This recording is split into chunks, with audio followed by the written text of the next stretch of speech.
시청자 여러분 안녕하십니까? BOA 모닝뉴스입니다.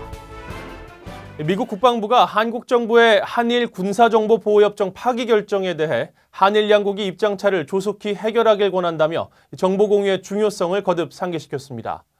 일본 외무성은 한국 정부가 현재 안보 환경에 대해 완전히 오판했다며 매우 유감이라고 밝혔습니다. 첫 소식 오택성 기자가 보도합니다. 한국의 한일 군사정보보호협정 종료 결정 이후 미국 국방부는 한국과 일본이 입장차를 해결하기 위해 협력할 것을 권고한다고 밝혔습니다. 데이비드 이스트번 국방부 대변인은 22일 VOA의 관련 질문에 이같이 답하면서 한일 양국이 신속히 그렇게 할 수 있기를 희망한다고 말했습니다. 또 미국과 일본, 한국이 우위와 결속을 통해 협력할 때 우리는 더 강하고 동북아시아는 더욱 안전하다며 정보 공유는 공동 안보 정책과 전략을 개발하는 핵심이라고 강조했습니다.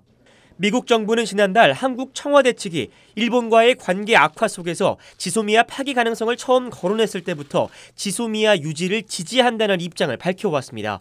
한국 정부 발표 전날 일본을 방문했던 데이비드 버거 미 해병대 사령관도 우방 간 정보 공유가 중요하다는 점을 거듭 피력하며 협정 연장 가능성까지 예상했습니다. But from a military perspective, it's important to be able to share information because each country has information that the other ones will need, and the ability to move that is very important from a military perspective. So I'm optimistic it'll get worked out.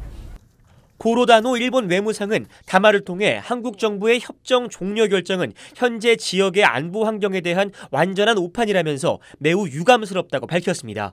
특히 한국 정부가 안전보장의 문맥에서 협정 종료 결정과 일본의 수출관리 운영 수정을 관련지었지만 이것은 전혀 차원이 다른 문제로 한국 측의 주장은 절대 받아들일 수 없다고 강조했습니다. 또 이번 결정을 포함해 한국 측이 극히 부정적이고 비합리적인 행동을 계속하고 있어 상당히 엄중한 상황이 이어지고 있다면서 한국 측에 현명한 대응을 강하게 요구하겠다고 밝혔습니다. VOA 뉴스 오택성입니다. 이에 앞서 한국 정부는 북한의 핵미사일 도발에 따라 2016년 체결한 한일 군사정보보호협정을 종료하기로 결정했습니다. 한일 양국 간 신뢰 훼손으로 협정을 지속하는 것은 한국 국익에 부합하지 않는다고 밝혔습니다. 서울에서 한상미 기자가 보도합니다. 한국 청와대는 22일 오후 NSC 국가안전보장회의 상임위원회를 연 뒤 김유군 국가안전보장회의 사무차장을 통해 한일 군사정보보호협정을 연장하지 않기로 결정했다고 밝혔습니다. 일본 정부가 지난 2일 명확한 근거 제시 없이 한일 간 신뢰 훼손으로 안보상의 문제가 발생했다는 이유로 한국을 수출무역관리령 별표 제3회 국가군, 즉 백색 국가에서 제외해 양국 안보 협력 환경에 중대한 변화를 초래했다고 밝혔습니다. 이러한 상황에서 정부는 안보상 민감한 군사정보 교류를 목적으로 체결한 협정을 지속하는 것이 우리의 국익에 부합하지 않는다고 판단하였습니다. 김 차장은 협정 연장 여부 결정 시한인 24일 전까지 이 결정을 외교 경로를 통해 일본 측에 전달할 예정이라고 덧붙였습니다. 앞서 청와대는 이날 오후 3시부터 정의용 국가안보실장 주재로 국가안전보장회의 상임위원회를 열어 협정 연장 여부를 논의했습니다. 청와대 관계자는 문재인 대통령이 상임위원회 결정을 보고받고 약 1시간가량 토론을 진행한 뒤 이를 재가했다고 설명했습니다.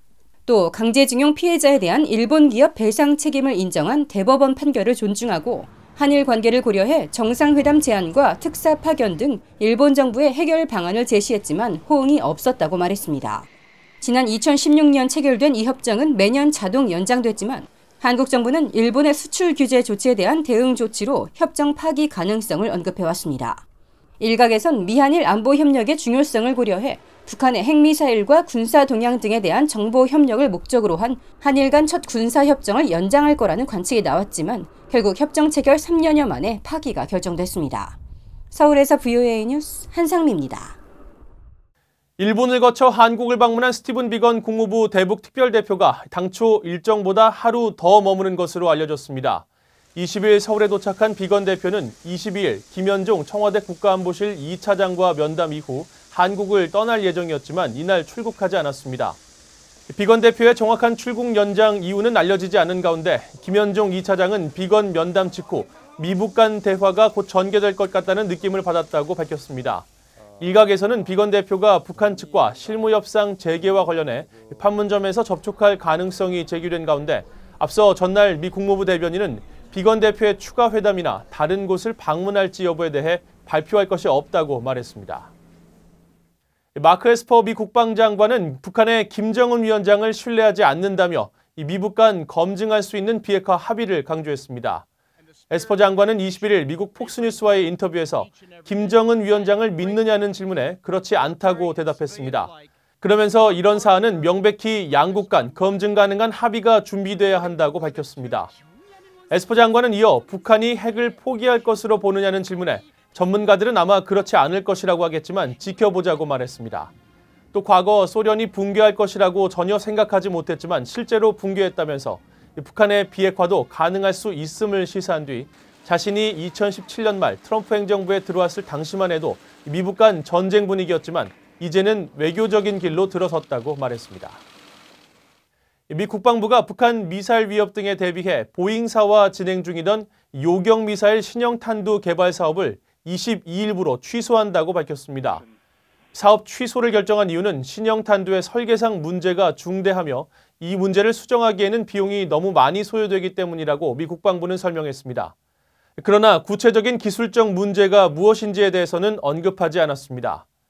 미 국방부는 당초 미국을 겨냥한 북한의 대륙간 탄도미사일 ICBM 등에 대응해 더 신뢰할 수 있는 요격 탄두를 재설계할 것을 보잉 측에 의뢰했으며 이를 위해 지금까지 12억 달러, 1조 4천억 원 이상이 투입된 것으로 알려졌습니다. 평양에 베네수엘라 대사관이 개설되면서 40년 전 북한의 강제 수용소를 전 세계에 처음 폭로한 베네수엘라인이 새삼 주목받고 있습니다.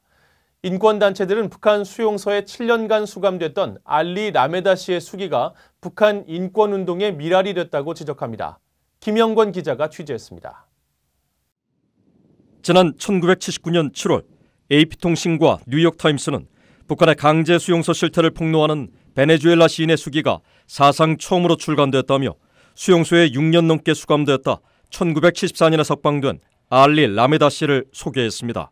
라메다 씨는 국제인권단체 앰너스티 인터내셔널의 지원으로 펴낸 수기에서 기아와 고문, 구타, 강제 노동으로 혹사당했던 사리원 수용소의 실상을 자세히 전했습니다.